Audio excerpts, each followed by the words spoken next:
Hello guys, welcome to my new video. আজকে আমি আপনাদের শোনাবো বিভূতিভূষণ বন্দ্যোপাধ্যায়ের একটি বিখ্যাত উপন্যাস পথের পাঁচালী। তাহলে চলুন শুরু করা যাক। নিশ্চিন্দিপুর গ্রামের একেবারে উত্তর প্রান্তে হরিহর রায়ের ক্ষুদ্র কোটাবাড়ি। হরিহর সাধারণ অবস্থার গৃহস্থ। পৈতৃক আমলে সামান্য জমি জমার আয় ও দু চার ঘর শিষ্য সেবকের বার্ষিকী প্রণামীর বন্দোবস্ত হইতে সাদাসিধাভাবে সংসার চালাইয়া থাকে। পূর্বদিন ছিল একাদশী। হরিহরের দূরসম্পর্কীয় দিদি ইন্দির ঠাকুরন সকালবেলা ঘরের দাওয়ায় বসিয়া চাল ভাজার গুঁড়া জলখাবার খাইতেছে। হরিহরের 6 বৎসরের মেয়েটি চুপ করিয়া পাশে বসিয়া আছে ও পাত্র হইতে তুলিবার পর হইতে মুখে পড়িবার পূর্ব পর্যন্ত প্রতি মুঠা ভাজার গুঁড়ার গতি অত্যন্ত করুণভাবে লক্ষ্য করিতেছে এবং মাঝে মাঝে ক্রমশূন্যায়মান কাঁসার জামবাটির দিকে হতাশভাবে চাহিতেছে। দু একবার কি বলি বলি করিয়াও যেন বলিতে পারিল না। ইন্দির ঠাকুরন মুঠার পর মুঠা উঠাইয়া পাত্র নিঃশেষ করিয়া ফেলিয়া খুকির দিকে চাহিয়া বলিল, ও মা, তোর জন্যে দুটো রেখে দিলাম না, ওই দেখো। মেয়েটি করুণ চোখে বলিল, তা হোক পিতি, তুই খা। দুটো পাকা বড় বিচে কলার একটা হইতে আধখানা ভাঙিয়া ইন্দির ঠাকুরন তাহার হাতে দিল। এবার খুকি চোখ মুখ উজ্জ্বল দেখাইল। সে পিসিমার হাত হইতে উপহার লইয়া মনোযোগের সহিত ধীরে ধীরে চুষিতে লাগিল। ও ঘর হইতে তাহার মা ডাকিল, আবার ওখানে গিয়ে ধন্না দিয়ে বসে আছে, উঠে আয় এদিকে। ইন্দির ঠাকুরন বলিল, থাক বউ, আমার কাছে বসে আছে, ও কিছু করছে না, থাক বসে। তবুও তাহার মা শাসনের সুরে বলিল, না, কেনই বা খাবার সময় এরকম বসে থাকবে, ওসব আমি পছন্দ করি নে, চলে আয় বলছি উঠে। ওকে ভয়ে ভয়ে উঠিয়া গেল। ইন্দির ঠাকুরনার সঙ্গে হরিহরের সম্পর্কটা বড় দূরের। মামার বাড়ির সম্পর্কে কি রকমের বোন। হরিহর রায়ের পূর্বপুরুষের আদিবাড়ি ছিল পাশের গ্রামে যশরা বিষ্ণুপুর। হরিহরের পিতা রামচাঁদ রায় মহাশয় অল্প বয়সে প্রথমবার বিপত্নিক হইবার পরে অত্যন্ত ক্ষোভের সহিত লক্ষ্য করিলেন যে দ্বিতীয়বার তাহার বিবাহ দিবার দিকে পিতৃদেবের কোনো লক্ষ্যই নাই। বছরখানেক কোনো রকমে চক্ষু লজ্জায় কাটাইয়া দেওয়ার পরও যখন পিতার সেদিকে কোনো উদ্যম দেখা গেল না, তখন রামচাঁদ মরিয়া হইয়া প্রত্যক্ষে ও পরোক্ষে নানারূপ অস্ত্র ব্যবহার করিতে বাধ্য হইলেন। দুপুরবেলা কোথাও কিছু নাই, সহজ মানুষ রামচাঁদ আহারাদি করিয়া বিছানায় ছটফট করিতেছেন। কেহ নিকটে বসিয়া কি হইয়াছে জানিতে চাহিলে রামচাঁদ সুর ধরিতেন, তাহার আর কি আছে, কেই বা আর তাহাকে দেখিবে, এখন তাহার মাথা ধরিলেই বাকি, ইত্যাদি। ফলে এই নিশ্চিন্দিপুর গ্রামে রামচাঁদের দ্বিতীয় পক্ষের বিবাহ হয় এবং বিবাহের অল্পদিন পরে পিতৃদেবের মৃত্যু হইলে যশরা বিষ্ণুপুরের বাস উঠাইয়া রামচাঁদ স্থায়ীভাবে এখানেই বসবাস শুরু করে। ইহা তাহার অল্প বয়সের কথা। রামচাঁদ এ গ্রামে আসিবার পর শ্বশুরের যত্নে টোলে সংস্কৃত পড়িতে আরম্ভ করেন এবং কালে এ অঞ্চলের মধ্যে ভালো পণ্ডিত হইয়া উঠিয়াছিলেন। তবে কোনো বিষয়কর্ম কোনোদিন তিনি করেন নাই। করার উপযুক্ত তিনি ছিলেন কিনা সে বিষয়েও ঘোরতর সন্দেহের কারণ আছে। বৎসরের মধ্যে 9 মাস তাহার স্ত্রীপুত্র শ্বশুরবাড়িতেই থাকিত। তিনি নিজে পাড়ার পতিরাম মুখুজ্জের পাশার আড্ডায় অধিকাংশ সময় কাটাইয়া 2 বেলা ভোজনের সময় শ্বশুরবাড়ি হাজির হইতেন মাত্র। যদি কেহ জিজ্ঞাসা করিত, পণ্ডিত মশাই, বউটা ছেলেটা আছে, আখেরটা তো দেখতে হবে, রামচাঁদ বলিতেন, কোনো ভাবনা নেই ভায়া, ব্রজচক্রতে ধানের মড়াইয়ের তলা কুড়িয়ে খেলেও এখন ওদের দুপুরুষ হেসে গেলে কাটবে। পরে তিনি ছক্কা ও পঞ্জুরির জোর কিভাবে মিলাইয়া ঘর ভাঙিতে পারিবেন তাহাই এক মনে ভাবিতেন। ব্রজ চক্রবর্তী ধানের মড়াইয়ের নিত্যতা সম্বন্ধে তাহার আস্থা যে কতটা বেআন্দাজে ধরনের হইয়াছিল তাহার শ্বশুরের মৃত্যুর পরে রামচাঁদের বুঝিতে বেশি বিলম্ব হয় নাই। এ গ্রামে তাহার জমি জমাও ছিল না, নগদ টাকাও বিশেষ কিছু নয়। 2-4টি শিষ্য সেবক এদিকে ওদিকে জুটাইয়াছিল, তাহাদের দ্বারা কোনো রকমের সংসার চালাইয়া পুত্রটিকে মানুষ করিতে থাকেন। তাহার পূর্বে তাহার এক জ্ঞাতি ভ্রাতার বিবাহ তাহার শ্বশুরবাড়িতেই হইয়াছিল, তাহারও এখানেই বাস করে। তাহাদের দ্বারাও রামচাঁদের অনেক সাহায্য হইত। জ্ঞাতি ভ্রাতার পুত্র নীলমণি রায় কমিশিরিয়েটে চাকরি করিতেন, কিন্তু কর্ম উপলক্ষে তাহাকে বরাবর বিদেশে থাকিতে হইত বলিয়া তিনি শেষকালে এখানকার বাস একরূপ উঠাইয়া বৃদ্ধ মাতাকে লইয়া কর্মস্থলে চলিয়া যান। এখন তাহাদের ভিটাতে আর কেহ নাই। শোনা যায় পূর্বদেশীয় এক নামজাদা কুলীনের সঙ্গে ইন্দির ঠাকুরনের বিবাহ হইয়াছিল। স্বামী বিবাহের পর কালে ভদ্রে এই গ্রামে পদার্পণ করিতেন। এগাত রাত্রি কাটাইয়া পথের খরচ ও কৌলিন্য সম্মান আদায় করিয়া লইয়া খাতায় দাগ আঁকিয়া পরবর্তী নম্বরের শ্বশুরবাড়ি অভিমুখে তল্পি বাহক সহ রওনা হইতেন। কাজে স্বামীকে ইন্দির ঠাকুরন ভালো মনে করিতেই পারে না। বাপ মায়ের মৃত্যুর পর ভাইয়ের আশ্রয় দুমুঠা অন্ন পাইয়া আসিতেছিল। কপালক্রমে সে ভাইও অল্প বয়সে মারা গেল। হরিহরের পিতা রামচাঁদ অল্প পরেই এই ভিটাতে বাড়ি তুলিলেন এবং সেই সময় হইতেই ইন্দির ঠাকুরনের এ সংসারে প্রথম প্রবেশ। সে সকল আজিকার কথা নহে, তাহার পর কতদিন হইয়া গিয়াছে। শাখারি পুকুরে নাল ফুলের বংশের পর বংশ কত আসিয়াছে, চলিয়া গিয়াছে। চক্রবর্তীদের ফাঁকা মাঠে সতীনাথ মুখুজ্জে নতুন কলমের বাগান বসাইল এবং সেসব গাছ আবার বুড়া হইতেও চলিল। কত ভিটায় নতুন গৃহস্থ বসিল, কত জনশূন্য হইয়া গেল। কত গোলক চক্রবর্তী ব্রোস চক্রবর্তী মরিয়া হাজিয়া গেল। ইছামতির চলর্মী চঞ্চল স্বচ্ছ জলধারা অত্যন্ত কাল প্রবাহের সঙ্গে পাল্লা দিয়ে কুটার মতো, ঢেউয়ের ফেনার মতো। গ্রামের নীলকুঠির কত জমশন টমশন সাহেব, কত মজুরদারকে কোথায় ভাসাইয়া লইয়া গেল। শুধু ইন্দির ঠাকুরন এখনও বাঁচিয়া আছে। 1240 সালে সে ছিপছিপে চেহারার হাস্যমুখী তরুণী নহে, 75 বৎসরের বৃদ্ধা। কাল তোবড়াইয়া গিয়াছে, মাজা ঈষৎ ভাঙিয়া শরীরের সামনে ঝুঁকিয়া পড়িয়াছে। দূরের জিনিস আগের মতো চোখে ঠাহর হয় না। হাত তুলিয়া যেন রৌদ্রের ঝাঁজ হইতে বাঁচাইবার ভঙ্গিতে চোখ ঢাকিয়া বলে, কে আসে? নবীন, বেহারি, না ও তুমি রাজু? এই ভিটারই কি কম পরিবর্তনটা ইন্দির ঠাকুরনের চোখের উপর ঘটিয়া গেল? ওই ব্রোজ চক্রবর্তীর যে ভিটা আজকাল জঙ্গল হইয়া পড়িয়া আছে, কোজাগরি লক্ষ্মী পূর্ণিমার দিন গ্রাম শুদ্ধ লোক সেখানে পাত পাড়িত। বড় চণ্ডী মণ্ডপে কি পাশার আড্ডাটাই বসিত সকালে বিকালে। তখন কি ছিল ওই রকম বাঁশবাগান? পৌষ পার্বণের দিন ওই ঢেকিশালে 1 মণ চাল কোটা হইত পৌষ পিঠার জন্য। চোখ বুঝিয়া ভাবিলে ইন্দির ঠাকুরন সেসব এখনও দেখিতে পায় যে।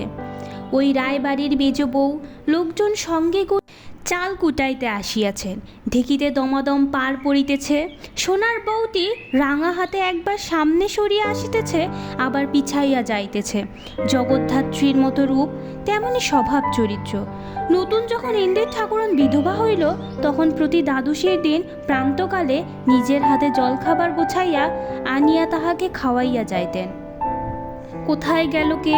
সেকালের আর কেহ বাঁচিয়া নাই যার সঙ্গে সুখ দুঃখে দুটো কথা কয়।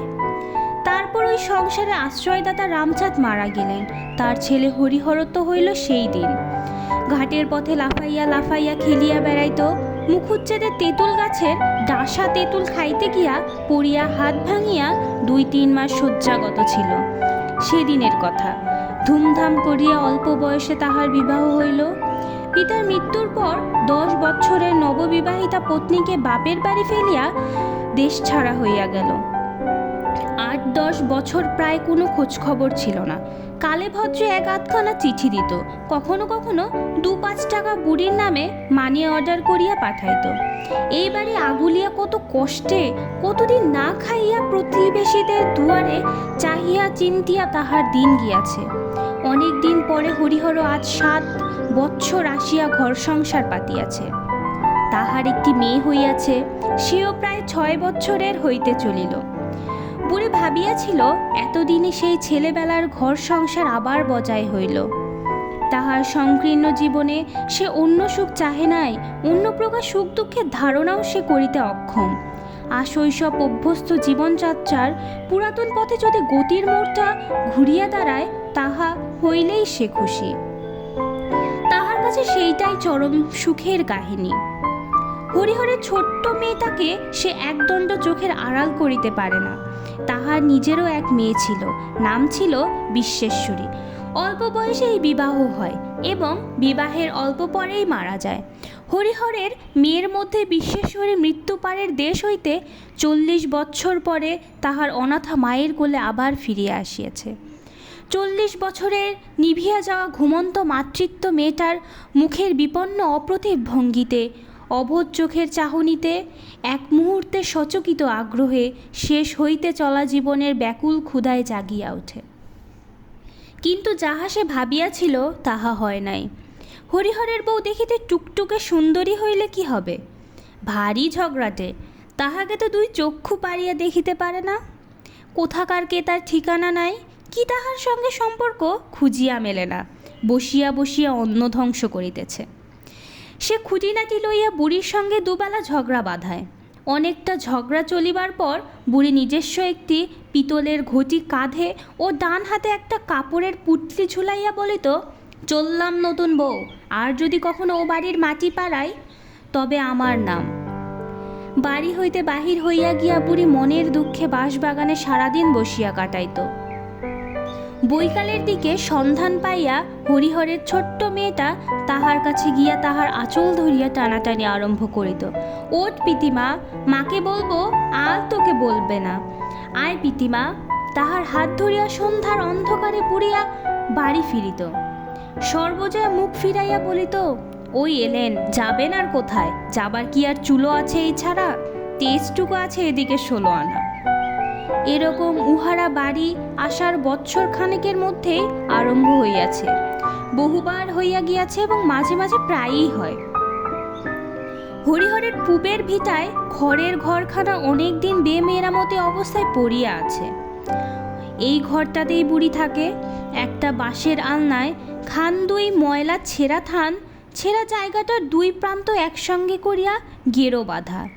বুড়ি আজকাল সূচে সুতা পরাইতে পারে না বলিয়া কাপড় সেলাই করিবার সুবিধা নাই। বেশি ছিঁড়িয়া গেলে গেরো বাঁধে। এক পাশে একখানা ছেঁড়া মাদুর ও কতগুলো ছেঁড়া কাঁথা। একটা পুটলিতে রাজ্যের ছেঁড়া কাপড় বাঁধা। মনে হয় কাঁথা বুনিবার উপকরণ স্বরূপ সেগুলো বহুদিন হইতে সযত্নে সঞ্চিত আছে, কখনো দরকার হয় নাই।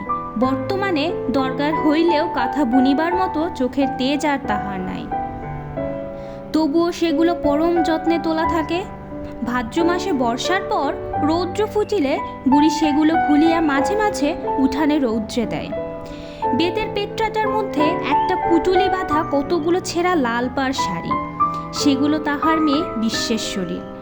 একটা পিতলের চাদরের ঘটি, একটা মাটির ছোবা, গোটা 2 মাটির ভাঁড়।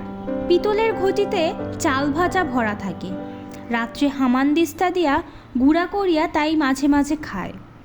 মাটির ভাঁড়গুলোতে সামান্য একটু তেল, কোনোটাতে একটু নুন, কোনোটাতে একটু খেজুরের গুড়।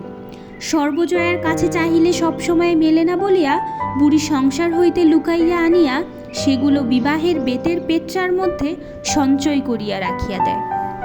সর্বজয়া এ ঘরে আসে কচিত কালে ভদ্রে কখনো, কিন্তু সন্ধ্যার সময় তার মেয়ে ঘরের দাওয়ায় ছেঁড়া কাঁথা পাতা বিছানায় বসিয়ে অনেকক্ষণ পর্যন্ত এক মনে পিসির মুখে রূপকথা শোনে।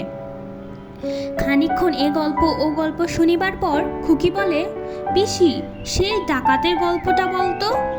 গ্রামের এক ঘর গৃহস্থ বাড়িতে 50 বছর আগে ডাকাতি হইয়াছিল, সেই গল্প। ইতপূর্বে বহুবার বলা হইয়া গেলেও কয়েকদিনের ব্যবধানে উহার পুনরাবৃত্তি করিতে হয়। খুকি ছাড়ে না। তাহার পর সে পিসিমার মুখে ছড়া শোনে। সেকালের অনেক ছড়া ইন্দির ঠাকুরনের মুখস্থ ছিল। অল্প বয়সে ঘাটে পথে সমবয়সী সঙ্গীদের কাছে ছড়া মুখস্থ বলিয়া তখনকার দিনে ইন্দির ঠাকুরন কত প্রশংসা আদায় করিয়াছে। তাহার পর অনেক দিন সে এরকম ধৈর্যশীল শ্রোতা পায় নাই। পাছে মরিচা পড়িয়া যায়। এই জন্য তাহার জানা সব ছড়াগুলি আজকাল প্রতি সন্ধ্যায় একবার ক্ষুদ্র ভাইজিটির কাছে আবৃত্তি করিয়া ধার সানাইয়া রাখে। টানিয়া টানিয়া আবৃত্তি করে।